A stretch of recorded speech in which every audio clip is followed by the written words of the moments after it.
5 জানুয়ারিতে তেজগাঁ শিল্পাঞ্চল থানায় একটি মামলা করেন, প্রতারণার মামলা, যেটির বিষয়বস্তু হলো যে তিনি একজন গাড়ির ডিলার, ওনার একটি শোরুম রয়েছে।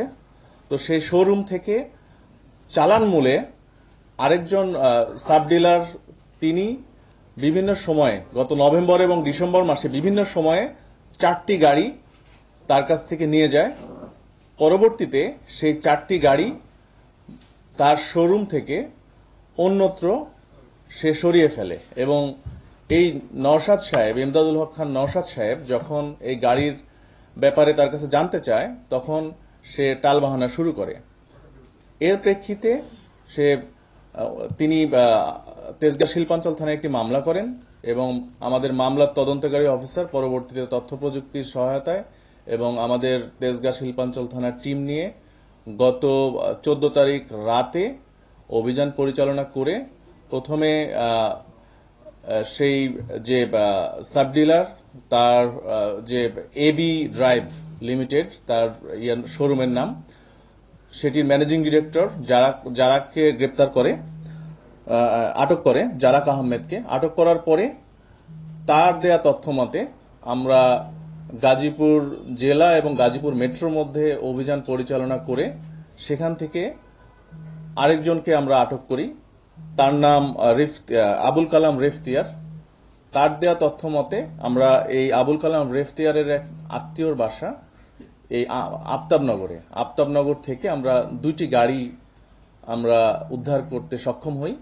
এই 2টি গাড়ি উদ্ধার করার পর আমরা এই আবুল কালাম রেফতিয়ার বলে যে আরো এক ব্যক্তির নাম বলে, নাম সজল, যে তার সঙ্গে যোগাযোগ করলে আমরা আরো 2টি গাড়ির সন্ধান পেতে পারি।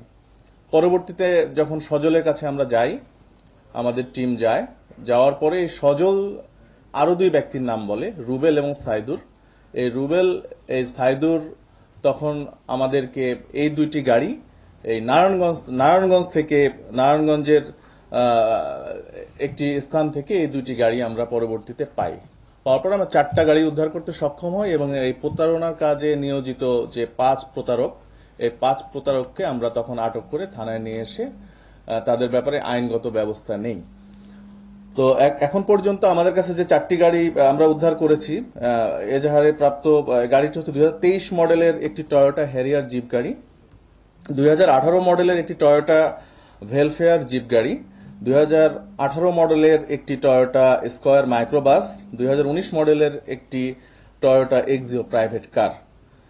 এবং এই গাড়ি এবং আসামিরা এখন আমাদের হেফাজতে রয়েছে। তাদেরকে জিজ্ঞাসাবাদে আমরা আরো অনেক তথ্য পেয়েছি এবং একাধিক প্রতারণার শিকার ব্যক্তিবর্গ আমাদের থানায় আমাদের সাথে যোগাযোগ করেছে যে এই প্রতারক চক্র বিভিন্ন সময়ে তারা আরো বিভিন্ন জায়গাতে বিভিন্ন মানুষকে তারা তাদের প্রতারণা করেছে তাদের সাথে, এটি আমাদের কাছে তথ্য আসতে শুরু করেছে। তো তাদের বিরুদ্ধে আইনগত ব্যবস্থা প্রক্রিয়াধীন, আমরা হয়তো কিছুক্ষণের মধ্যে তাদেরকে বিজ্ঞ আদালতে সোপর্দ করব। হালকা একটু আছে